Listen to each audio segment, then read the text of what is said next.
નજરું લાગશે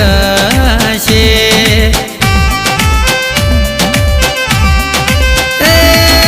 મારા મેલડી માયાવે ને નજરું વાળે રે લોકોની નજરો